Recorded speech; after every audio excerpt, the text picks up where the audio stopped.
The setting is the early 14th century, a time when the world's power axis secretly lay not in Europe, but deep within West Africa, shielded by the vast, unforgiving Sahara. We begin in 1312 CE, inside the opulent yet tense court of the Mali Empire. Our subject is Mansa Musa, but his story begins with a deep, unsolved political mystery. Musa was not the king. He was the vizier, the chief minister, a man known simply as Musa Kanku, Musa, the son of Kanku. This seemingly innocuous maternal appellation hints at the first great shadow over his reign. Why, in a lineage-obsessed dynasty, was his mother's name constantly appended to his title? Was it a point of pride, or a quiet, persistent reminder of a contested claim that needed continuous public legitimation? The man Musa served was Sultan Abu Bakr II, a sovereign consumed by a single colossal obsession, the Atlantic. Abu Bakr II was convinced there was land beyond the horizon, and he launched two massive, unprecedented naval expeditions. The first vanished entirely. Undeterred, he equipped a second fleet, a flotilla rumored to number over 2,000 ships, filling them with supplies, warriors, and scholars. It's here, on the eve of this colossal departure, that the official narrative becomes the most suspect. Abu Bakr II didn't simply go on vacation. He allegedly signed away his throne, naming his vizier, Musa, as regent with full royal authority, promising to return a conqueror. He sailed west and was never seen again. For decades, this story has stood as historical fact. Yet many modern scholars now treat it as the most brilliant political cover story of the medieval age. Consider the sheer logistics. An emperor voluntarily abandoning the wealthiest empire on earth for a vague, high-risk quest. It is far more plausible that this tale was carefully constructed by Musa himself. Did he quietly, ruthlessly depose his sovereign? Was the massive fleet deliberately sabotaged or simply allowed to sink into the ocean after Abu Bakr II was politically neutralized? The truth is locked in the sands of time, but the outcome is clear. The most important throne in the world, secured by Musa, was founded on an emperor's unsolved disappearance. Musa's immediate actions after seizing the throne are also telling. He did not immediately conquer. He focused on internal legitimation. He needed to neutralize the factions who would inevitably view him as a usurper. And here we encounter the chilling, unspoken theory, the matricide hypothesis. Why the extreme, almost desperate acts of piety, the immediate building of mosques, the overwhelming focus on faith, and, most notably, the staggering charitable efforts during his future Hajj? Some historians suggest this may have been an effort to atone for a profound internal crime, perhaps the elimination of a powerful female royal figure, his mother Kanku, or a close queen whose presence threatened his grip on power.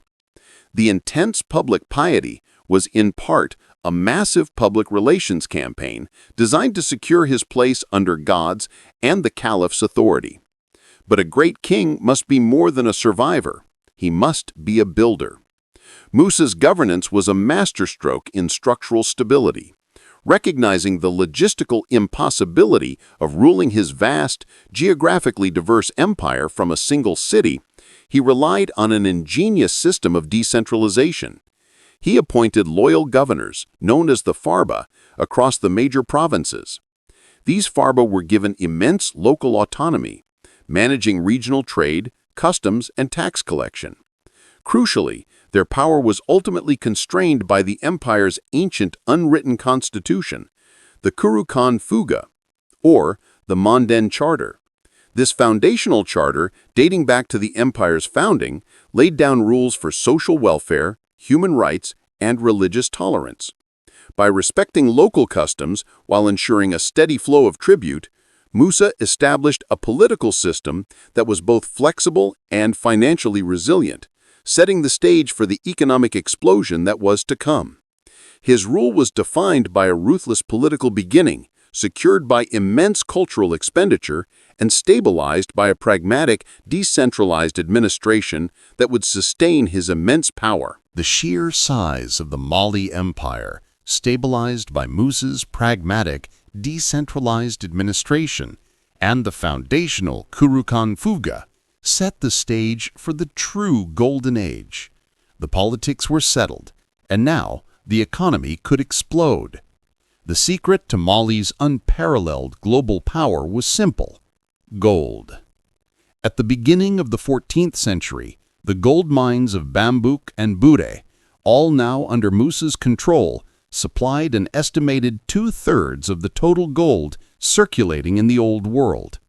Europe was facing a severe shortage, desperately hungry for the metal to mint currency and finance its wars. Mali sat on the world's treasury. But Musa's genius lay not in simply having the gold, it was in how he controlled its movement. The Mansa reserved all gold nuggets for the royal treasury, a display of untouchable, state-level wealth. But the everyday currency, the engine of the market, was gold dust. This subtle distinction allowed him to impose a masterful taxation strategy. Every item that crossed the borders of the vast empire was subjected to tariffs and customs. Every ounce of gold extracted from the earth was heavily taxed.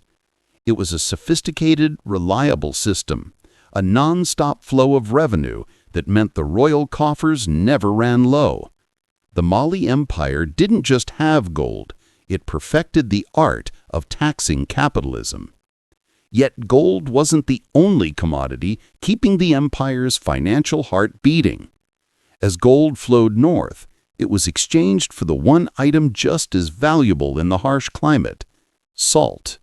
Mined from colossal deposits in the northern region of Tagaza, salt was essential for preserving food and sustaining life in the arid desert. Traders often bartered it ounce for gold, cementing its status as the second pillar of the Malian economy. Add to this the trade of kola nuts from the southern savannas, a valued stimulant and luxury item, and Mali had achieved a complete monopoly over the most critical resources spanning the entire breadth of West Africa. This control over both the means of exchange, gold, and the means of survival, salt, created an economic superpower with no equal. This stability and wealth set the stage for the most famous event of Mansa Musa's life, the Hajj of 1324. This was no ordinary pilgrimage. It was a carefully orchestrated, high-stakes diplomatic and economic mission designed to put Mali on the world map. His caravan was less a group of pilgrims and more a moving golden city. An estimated 60,000 people, including thousands of slaves, dressed in fine silks, each reportedly carrying a 4-pound gold bar. The supply chain included up to 100 camels, each burdened with up to 300 pounds of pure gold dust.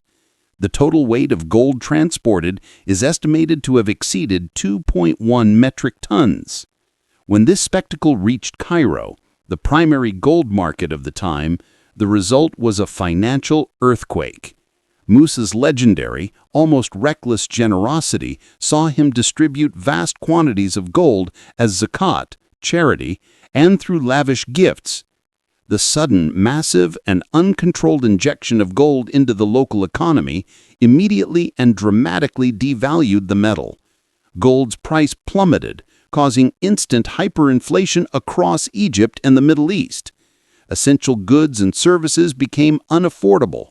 Prices for everything from food to land skyrocketed as the purchasing power of gold collapsed. Musa had, by a single act of piety, triggered an economic depression that destabilized the region for over a decade. But here is where the shadows from Part 1 return. Why crash the world's most critical market? Some historians argue this was no accident. It was a strategic move. By devaluing the gold trade in Cairo, Musa protected the long-term value and preeminence of Mali's own gold reserves, ensuring that anyone who still needed the metal would have to deal with Mali directly. And the final humbling twist. By the time Musa began his journey home, his personal treasury was empty. The king who had crashed the world economy had to take out a massive, high-interest loan from Cairene merchants.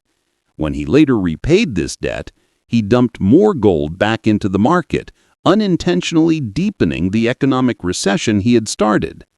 The richest man in history found himself briefly in debt, proving that even a gold superpower is governed by the iron laws of economics.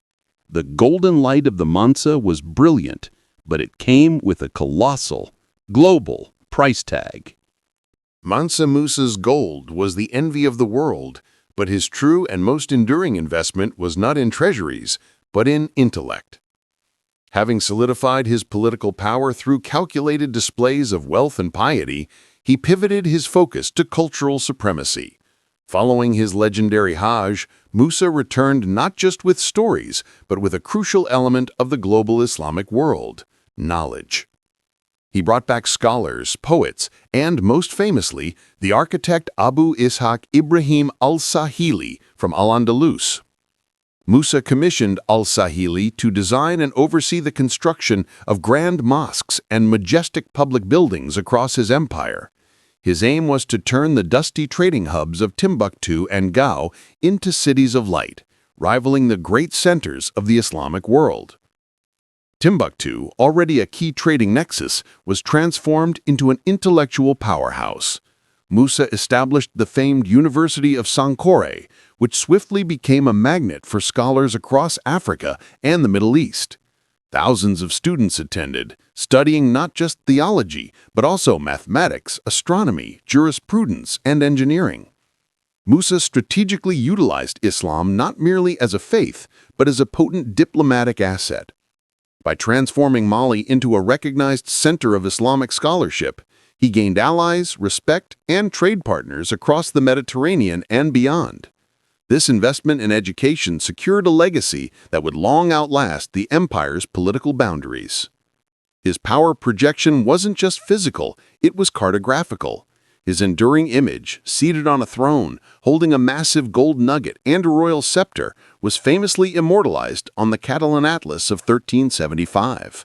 This monumental European map formally placed Mali on the global stage, marking its ruler as the quintessential symbol of wealth and power for the next 2 centuries. This was medieval branding on an epic scale, ensuring that the legend of Mansa Musa transcended the Sahara and became cemented in the Western imagination. However, history teaches us that no empire is eternal, especially one built on the singular dynamism of one man.